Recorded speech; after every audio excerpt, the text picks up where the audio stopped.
All right. Welcome to Powered by Authenticity. I hope everybody is off to a great week. And I can't believe we're already towards the end of the first quarter of 2025. I'm not sure how that happened, but please know that we are grateful and thankful for all of the growth that we've seen this first quarter in 2025. And speaking of amazing things happening this year, one of them is having my guest on with me tonight. Amy Au, how are you tonight? Hi, Emily. I'm really good. Thank you.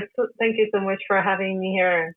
Yeah, thanks for coming. We got to know each other through a book collaboration, which I forgot to bring my copy to hold up. So Right here. thankfully, you've got one right in the background. But I know it was great getting to know you during that process. And we're going to talk about a couple of fun things. So we'll keep all of our listeners kind of updated on that. But, welcome to the podcast. It's so great to have you here. I would love for you to share a little bit about yourself with all of our listeners.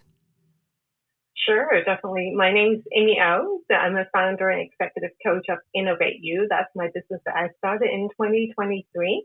And I'm also a Fascinate certified advisor. And I radiate inspiring transformation. I'm a certified coach by ICF. So emphasizing on empowering women in STEM leaders to amplify their voice and to have the leadership advanced, to lead authentically and be confident and advance their career and to be fulfilled as well. And that's so important. I live in Canada. I'm near Toronto, so we call it in the Greater Toronto area for 30 years now. So I became a coach in 23. So before that, I was in the IT and the technology sector for over 20 years, and with over 10 years in leadership on analytics and innovation and technology-driven innovation and design thinking, so like the human-centric design and organizational change. Awesome. That's great. And you're in one of my favorite cities on the planet. Toronto is one of my favorite places to go. It's a lovely place, especially if you like to eat different cuisines, right? Because we have all the different ethnic backgrounds and people living here and very vibrant. And in I've seen the growth, like in the last 10, 15 years, it's just tremendous. And I just enjoy the city a lot. Not the traffic so much, though. The traffic has gotten worse over the years, I will say that. But I think two of my favorite places there are St. Lawrence Market and then the Distillery District. I think it's just fun to go hang out there. Yeah. Absolutely. Love that. And next time you come, you have to come and visit Markham because Markham has also changed a lot as well, and we have a lot to offer.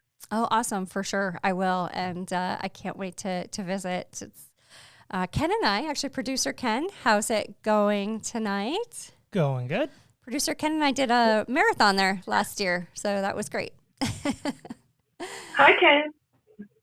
How's it going? Good, thank you. Awesome. Well, we like to do a little bit of an icebreaker just to get to know our guests a little bit. So we also love food. You mentioned food in Toronto, which, yes, shout out to Rodney's Oyster House there. It's fantastic. How about, what's a favorite snack or comfort food that you always go to? You know what? It's ice cream. Oh, yes. Or gelato, if like my Italian friends will correct me. Don't say ice cream. No, I like both. And it is my comfort food. And it's actually quite funny that growing up, like my parents are really great. They were strict in certain things, but when it comes to like snacks and food and they really let us choose what we love, right? And I remember there were great memories with ice cream because in summertime, I grew up in Hong Kong, so it could get quite hot. And so during summer, especially when it's summer holidays, that sometimes we're more relaxed. And I had memories of having ice cream for breakfast. Oh, yeah. So it's kind of like unheard of, right? You shouldn't be having, dessert like when you first got up. But those are days that, we're just having a lot of fun together and okay, today we'll have ice cream and we're allowed to do so. So that brought back a lot of great memories. And I like to celebrate now as an adult. Sometimes I've done something I really, proud of that. I was like, oh, have a little bit of ice cream, my favorite ones. And that's a little celebration sometimes.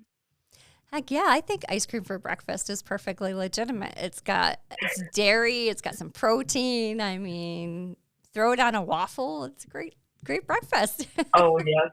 Yes, absolutely. Absolutely. And I love it even in wintertime. It doesn't matter the temperature outside, like I can always have ice cream. Yep. Yep. All season is definitely something for ice cream. Well, awesome. Well, thank you for that. Producer Ken, I think I might know what you're going to say, but let's see what you are thinking. Well, now I'm actually over here just thinking about my favorite restaurant in Toronto that I've been to, and that's Antler Kitchen, kind of tucked away on a side street there. A lot of wild game on the menu. Very good. Right. But what's your favorite dish? Oh, when I was there, I had a duck. I can't remember exactly what it was, but it was very good, and I got it with a duck fat washed old fashioned. Wow. You're good. making me hungry. Oh, snack though, I'm torn. It's either ice cream or popcorn, not going to lie. Yeah. You can go back and forth on both of those. Or you dip your popcorn in ice cream. There's nothing wrong with that too. Yeah. Put them together. Yeah. Yeah. And I'm a big popcorn fan. That's a good dinner for me a lot of nights, especially if it's been stressful. Although it's not very relaxing when you got dogs going after it. Yeah. We have puppies that love popcorn. So. Well, thank you for letting us get to know you a little bit. I love the story that you shared. I think food and family just go together. So thank you for sharing that as well. And let's talk a little bit about the work you're doing with Innovate You. So it sounds like you're doing a lot of coaching and supporting others when it comes to authentic leadership. And that's something that's near and dear to my heart. But tell us a little bit more about that work that you're doing. Yeah, for sure. First of all, like with coaching, I do one-on-one. So like it's individual, it's very customized and depending on how each individual needs are, right? So it varies. But also I do with teams. I like to host workshops and also with coaching with teams and using the Assassinate tool. So as an Assassinate certified advisor, it's really a great assessment tool to help individuals and teams understand how they're unique, how they are different and can stand out. And as a team, they can get to know each other better and understanding how they can collaborate better and becoming a high-performing team so they can produce much more effectively, right? I like to do webinars sometimes as well, and also with I'm Remarkable Facilitator certification. This is a volunteer work, but I do it with groups that is within the company or is with the public. That I try to do it once a month. This movement is all about helping others, and especially women and underrepresented groups, to know why it is so important to self-promote and gain that confidence as you do practice that, and be yourself and get to do whatever you think that is going to help you to build that confidence and let people know your achievement. It's so important. So that's in a nutshell of what I do with Innovate You, and the name itself really is how I see helping individuals to understand if they wanted to lead change, if they wanted to be a better leader, they need to embrace the change and also be able to innovate themselves, right? It starts from within. Yeah. So two things that you said there kind of stuck out with me. One is that self-promotion and being able to speak confidently. As women, and I think men to some, especially younger men entering the workforce, I think it's really hard to say, okay, I'm gonna chime in and talk about my successes because we do not want to sound boastful or like we have a giant ego or something of that nature. So I love that you're bringing that topic forward. Absolutely. Yeah. Yeah. It is very important, especially when there is so much going on in the world today, right? Yep. And be able to hold your head up high and be proud of what you've done that create positive impact is so important that we need a lot more of those positive energy Yep. around us, right? Yeah, we do. And the other thing that you said, which I think lends to positive energy as well, is that you customize the coaching. It's, I think that's so important for people to know as they start looking for a coach. Don't try to find someone who's just going to cookie cutter you into a process. That everybody's so unique in what they need from a support perspective and how they receive information, that I love that you customize and, take each person individually. Absolutely. Yeah, that's awesome. That's great. Well, coaching is so important when it comes to careers, but I also think personal, and I think there's a blend of the two. Can you share a little bit about, just what is your perspective? Why do you think it's so important for someone to go out and find a great coach? Yeah, for sure. Now, I would describe that coaching as really transformational, right? It helps you not just to find a solution to a challenge that you might have or for a team as well, but to also develop new ideas to work on or advancing your career, right? So those are like very easy to understand how a coach might be able to help you because they could be a sounding board. They can help you to hold you accountable and be committed to what you said you would do. Those are very easy to kind of grasp that idea. Yep. But also, it's really important that it helps you and in a way that empowers you to have that positive shift that is at the personal level, which is long lasting. And it will help you to discard those old habits that is no longer serving you. Maybe they served you at a certain time and a certain point in your life, but it might not anymore. And gain those new ones that will help you to propel forward, to look into the future, what you need to prepare yourself for, and also to reach that beyond your limiting beliefs or your perceived limits that you think, oh, I never be able to get to there, or I would not be having those skills. But coaches really help you to kind of break those down and step by step and take those actions and be able to achieve whatever that you have that goal in mind. A lot of times I find, to ourselves as well, like that we talk a lot in our mind, right? Like we just keep having that self-talk and kind of thinking, but it's all thinking, right? But when you're talking to a coach, when you kind of bring that up, and you realize that a lot of those that maybe is no longer important. Maybe what's important is underneath there. And you have to surface it up in order to work through that, and allows you to really break through to achieve what you just never thought that you could, right? And it's very hard to do it yourself alone. So having someone to be able to guide you through those conversations, and what coaches do, that I definitely would want it to continue to sharpen those questions and helping individuals as they need, how they would be able to open up the different thinking pathways. So I call that the innovative way. Things that you might not think of in the past or by yourself, and be able to do that. And I get the feedback from people that I work with that they truly could. So I know that works, right? And I love to have that, to bring it to more people. And that's why I said I radiate as inspiring transformation, because that ripple effect. And it's very strong, like when you do it with one person, but the person around them would also change. It also has the impact, so that it really radiates out. And that I really enjoy having that, to see the effect quite quickly when you work with an individual or with a team. Yeah. I think, one thing that you said there is that how it radiates to other people. You know, it's kind of like always that positivity breeds positivity, success breeds success. And being able to work with somebody to help bring out that better part of you and help you realize that you don't have a barrier. Because to your point, we get in our heads, right? Like we say we can't do this or we make up excuses, but they're really just that. They're just excuses. When if we break those down, we could go do great things. And having somebody to talk through that with is so vital. Yeah, absolutely. Yeah, that's amazing.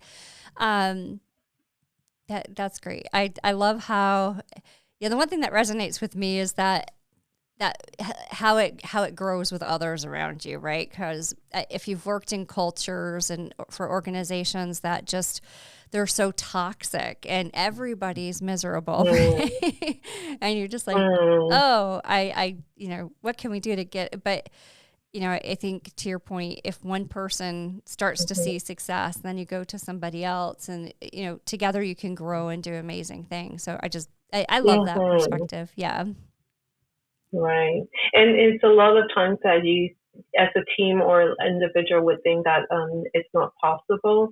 It's just like that negativity, and it's just a fixated mindset, which it can be broken down and breaking down that with a coach and working with a coach to kind of move that into the positive side, right? And that's what we call it, using the positive change and my coaching practice. And it's always looking ahead, looking into the future. There are things in the past that, yes, definitely will impact you and how you're doing things, or like what your thoughts about certain ideas that you have to do things now. But in order to look into the future, or like think about in the future and how you can move them, even just a tiny little bit each time, it makes a huge difference. And you no longer get stuck by what you might have experienced, what you might saw as impossible. Yeah.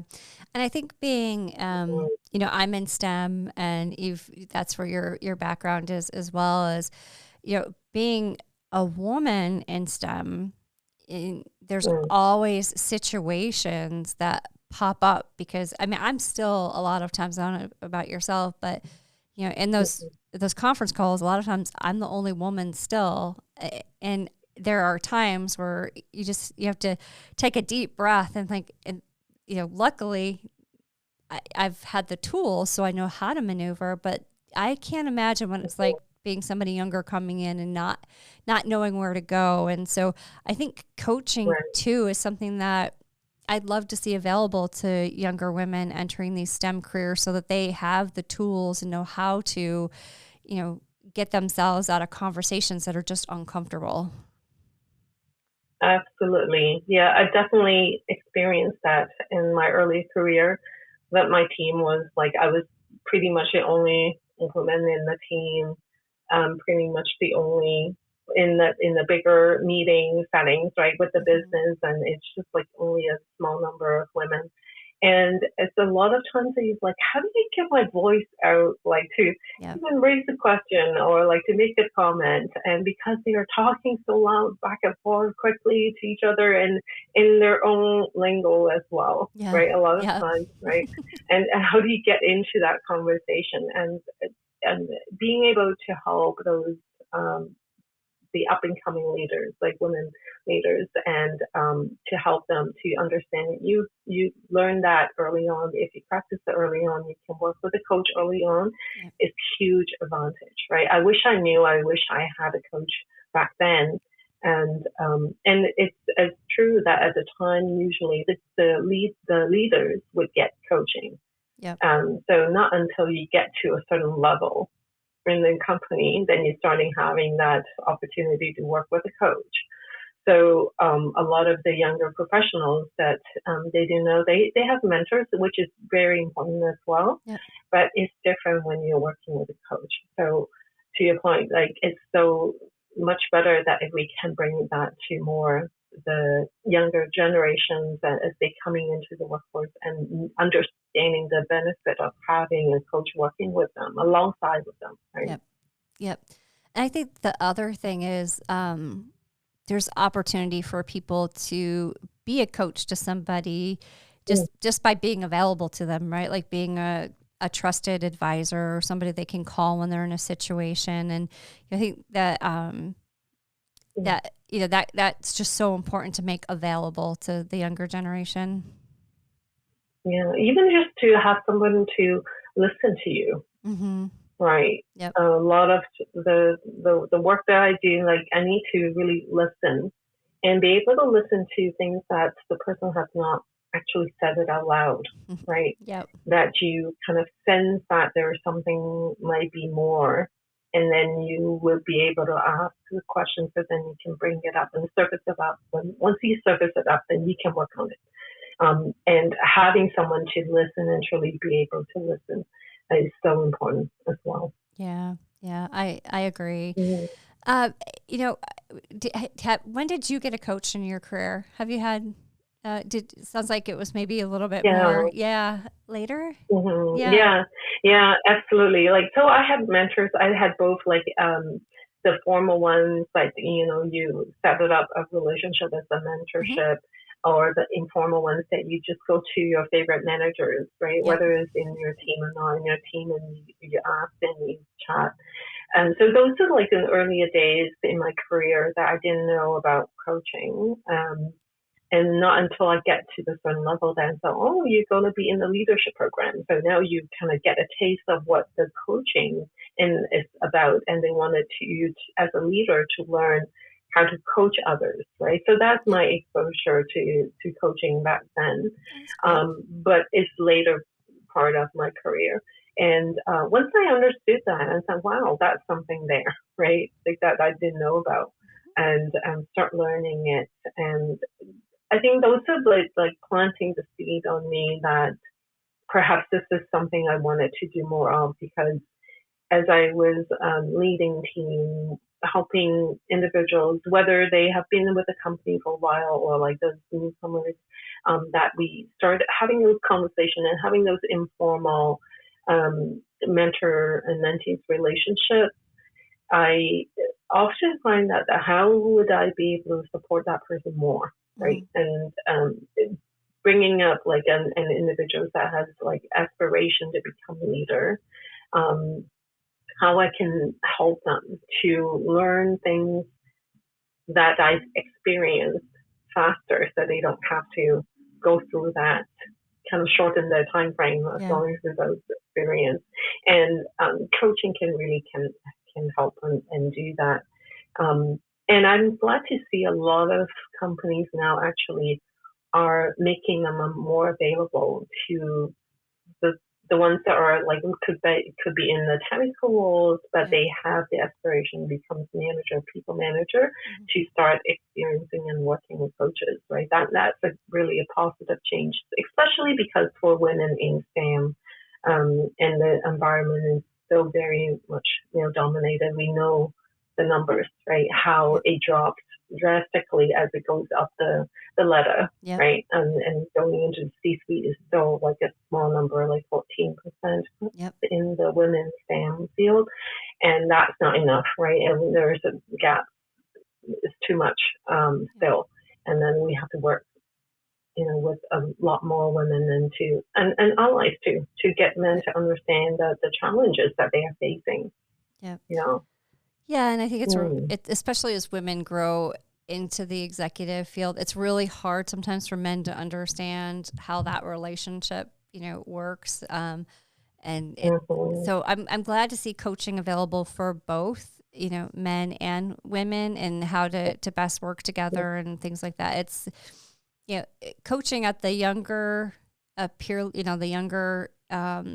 putting on a career path, making sure that they have got coaching along the way is so important, but, not stopping and, making it available for everybody, I think is, it's a good trend to see, and hopefully that will help to build the numbers in STEM at that C level for women. Hopefully. How about yourself? Like, what was your experience with that? Yeah, so I have had several coaches throughout my life. Even just, after I lost my job in 2022, I started the podcast and I started thinking more of, just really I wanted to pivot to speaking and being more of that type of resource. Still keep my tech, and still do consulting and things, but start to pivot. And so I hired a coach. I went out and found somebody who could help me understand the pivot that I needed to make. It's one thing to, I think, be a technical resource. It's another to talk about what you see, how to incite change by talking about it. So, I think I've gotten much better at saying, I want to do this, but I'm not sure how. I've got to go find, a coach. And that wasn't easy for me when I was younger. I would have never asked for help. I'm not sure where to go. And I didn't understand. Coaching seemed like a very big word, but just being able to get on the phone and talk to somebody about a situation you're in, that's a coaching opportunity for both people. So it's really impacted my life, and still continues to impact my life in a very positive way. And now I'm just trying to get my 19-year-old daughter to understand the importance of coaching, mentoring, and networking. That's a good point. Well, I'm so glad to hear that you find that very helpful for you to when you're pivoting your career as well. And we need more women to know and understand that. Yeah, to your point, like asking for help, right? It seems to be harder for us, especially when you're younger, to do so, because you think that you might have all the answers already, or like when you're being promoted to a leader role, I thought, if I were to ask a question, what would people think of me, right? That we have to kind of break that and get people to understand, you can get help. Yeah.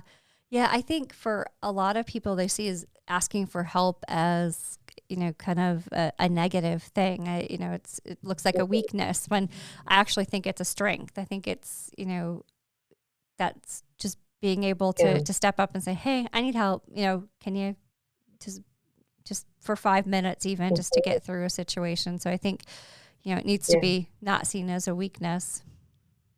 I think the other thing is, it's funny, especially in tech, things change so quick. So I think it's okay to put your hand up in the middle of a meeting going, can you say that again? Because I'm not quite sure what you mean. And again, I think women see that as a negative, but what I found is if I'm not getting it, there's probably others in the room as well who could use that explained some way differently or something. So, just being willing to pipe up, and speak up. Yeah, that's right. And I think that's a lot of the perception as well, and the norms, the social norms, if you will, like to have those responses. In those environment that is not as supportive or inclusive, that they tend to have either both men and women or have that challenge. But I think women kind of feel more of that because they will have a response of, how could you not know? Or even just to giving you a look of why would you be asking that question? But to the point that maybe the way that they explain it is not the way that I receive that message, right? Or understand that information. So asking is actually good because you'll be asking for other people that don't quite understand that as well.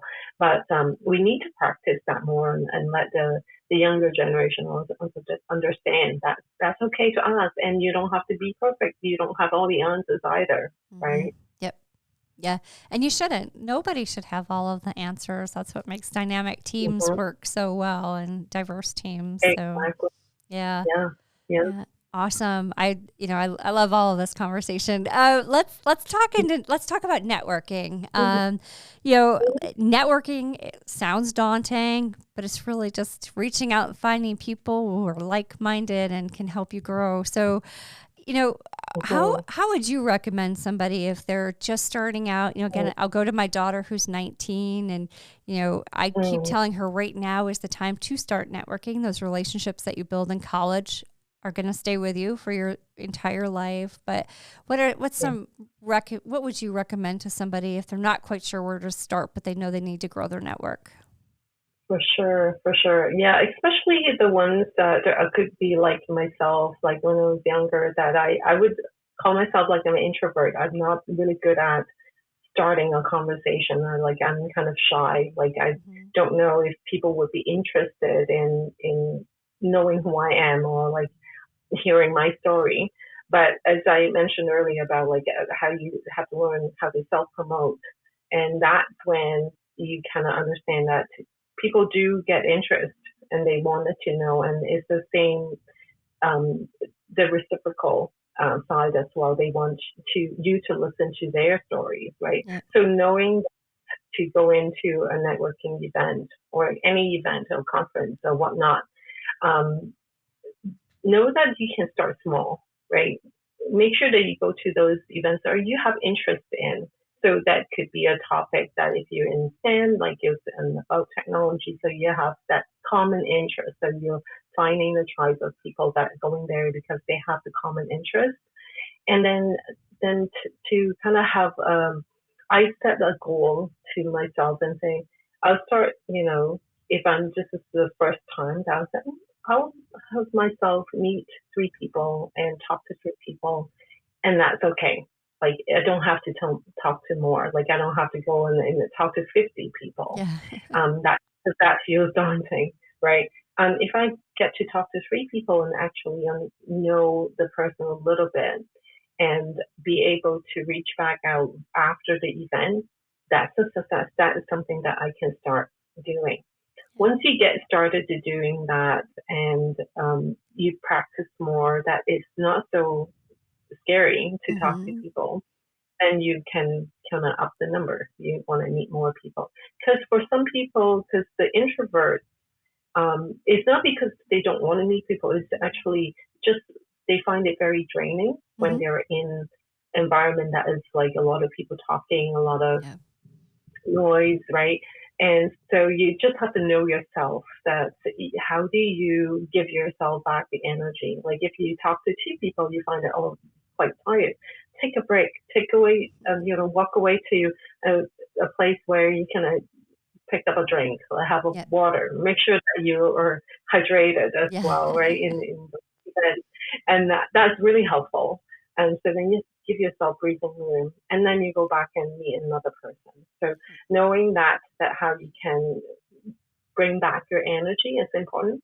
So then you don't feel like totally exhausted, and it becomes not enjoyable. Then you wouldn't want it to go back again, right? You Yep. don't want to go to another event. So I think those are a few things that I think is quite helpful for me to kind of Yeah. get started at the time. And then once I get, a few more times, and it's not so bad, right? And you don't throw yourself into like just trying to be talking to 50 people all at once, or to have that in mind that you must, you know, get yourself out there to talk to, Yep. groups. And that would make it easier, I find. How about you? Yeah, and I think being able to just be on Zoom, there's so many online networking events that came out of COVID. It's definitely for me. I was actually voted quietest in my high school class. So to put myself out and start talking to, people, I talked to somebody in Sweden today, I would have never thought that I would have that. But honestly, what I've learned is that, and I think what people should realize is that it doesn't hurt to ask somebody, would you like to meet and connect and, get to know each other? And there's so many great groups, I look, and I'm sure, you can share some from your perspective in Toronto, but like the WIT Network. The WIT Network is a global organization, and people are so lovely. Like it's just people want to help others. And so I think the big thing, to your point, is starting small. I'm going to talk to one person, and maybe you go online and find somebody who you really think would be great to be networked with and connected to. Ask them if they've got 15 minutes and have a quick chat about the work that they do, or things of that nature. I think it does not have to be walking into a room with 1,000 people at a conference. It truly can be a very small, even one-on-one conversation. That's how you start. But I think you need to start talking is the big thing with that. Yeah, absolutely. And I think that your point being, find someone that you wanted to learn more about them, right? Yep. That there's that intention that you wanted to build that relationship. And so you are curious about what the person does. And that is totally okay to ask. And let's connect. Like, can we talk? Can we just, spend 10, 15 minutes and see? And not every time that works out, right? If the person really, like, if it doesn't, it doesn't, right? Or maybe it's just the timing, like when maybe the person's really busy and it's okay. And then you reach out to another person and don't give yourself pressure and say, hi, I have to make this work, or like that you have to reach out to 10 people every time, right? Yeah, exactly. It's, find one like-minded person who you'd like to chat with and just start small. But I think the biggest thing is encouraging people to start, and just even what that might look like. So it sounds like we're kind of like any networking groups in your area that you attend? There are many of those, right? I stay close to also the technology groups as well, like to learn what's going on with tech as well. So there is a group with the SME, the engineers group. There is the tech TO. That is also the women technology group that is Toast, that they are now, I think they branched off, not just in Toronto, in the US as well. So those are great groups that I've met people that are very, very nice, right? As you said, like and especially the women's group, they really try to empower each other and to uplift each other, to help each other out. And so it's very friendly and inclusive environment. So I encourage any, women in tech, if you're not.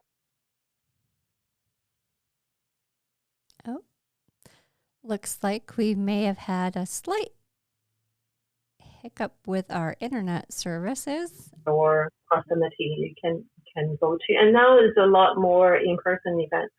So those are great. Yeah, that's great. We had a slight hiccup there. I hope, I'm not sure. Hopefully everyone's still with us on LinkedIn. So but to your point, there's so many great groups. I think you could Google just about any of them. You could feel free to reach out to myself, or I'm sure Amy as well, and we could make recommendations directly. Would love to do that. So, for sure. Yeah. So women in STEM definitely face unique challenges. What's some advice you would give to our listeners as to how to overcome, being a woman in the STEM career fields? Mm-hmm. I think we have touched on that earlier, is ask for help when you are not sure, when you feel like you're not sure how you wanted to navigate your career. Sometimes it's not about like, is it always going up the ladder, like that you wanted to become a manager or continue to be in the technical roles. So finding someone to ask and to talk about. So I would say definitely coaching helps, like find a coach to help you, or mentors and sponsors are very important as well. So start that early on to find those mentors and sponsors, whether they're in your company or in your community, that you have that support system. And also grow that peers group as well, because as you know, like, and we do way better when you are in groups and we support each other to grow. A lot of the women groups, like as we talk about, that would be really helpful. That's what I think. I wish some of those things that I knew earlier in my career as well. I think that it totally could change the trajectory. And looking back, it's like, oh, I was like too close in, not able to really ask for help. And in that, but it's like 20 plus years ago we're talking about, right? And that environment is so male dominated, and even it still is. But I think in the entry level now, there are a lot more women that are in the industry, in the sector. So I hope that is helping. It makes it easier. Yeah. And also a lot of companies very supportive. Yeah. I love that advice you just gave. Find peer groups, because it's so important to have a group of people who are kind of in that same moment as you are, and being able to bounce ideas. It's great to have, coaches and mentors, but it's also great to get to know your peers and build that peer network as well. Yeah, absolutely. And a lot of times that we think that we have to be perfect, like women tends to have that thought that we have to be perfect, so we don't try and apply for jobs that we don't have all those descriptions in the job description, or that we don't raise our hands to take on a project just because I've not done it before. But taking this stepping out of that comfort zone and knowing that you don't know everything, knowing that you're not perfect, and just to try and have that willingness to try and test it out, I think that makes a huge difference. Yeah, I agree. It's so funny. We do try to be perfect. You get this vision in your mind that you have to be. Yeah, I admit that sometimes I fall into that trap, right? Just coming on to the live event. Okay, did I make my hair okay? Right? Like, do I look okay? Right? So not perfect, but like, is it okay enough? Right? Yep. So I fall into that trap again, time and time again. But I had to remind myself as well. Yep. Yeah. Last week I was having an extremely long day, and I posted a picture of myself, and I had like the mom bun on top of my head. I was in a hoodie. I was like, I've spent like 10 hours in Cisco telephony discussions. I've got nothing, nothing more to give. But it's, you don't have to be perfect. You just have to show up and be present, and, do the best that you can. Yeah. So, yeah. Well, totally. Amy, I love our conversation. Thank you so much for agreeing to be on the podcast. Thank you. Like, I really enjoy it. I love these just, spontaneous conversations and get to know each other more. And I hope that the audience, like, if they're coming back to the recording, that they also enjoy it. Or if they have questions, then definitely come back and ask us. Yeah, for sure. And I'll post links for yourself and your organization on the show notes, so that there's quick access to be able to find you on LinkedIn, and just contact information as a whole. And, I can't thank you enough for being here. I truly appreciate it. And I hope I hope you're available maybe one day next week. Maybe we can get on a call and chat about some opportunities to get together and meet in person. I would love that. Yes, do come back, and then let's talk about when we can meet and where. Yeah. All right. I love it. That's awesome.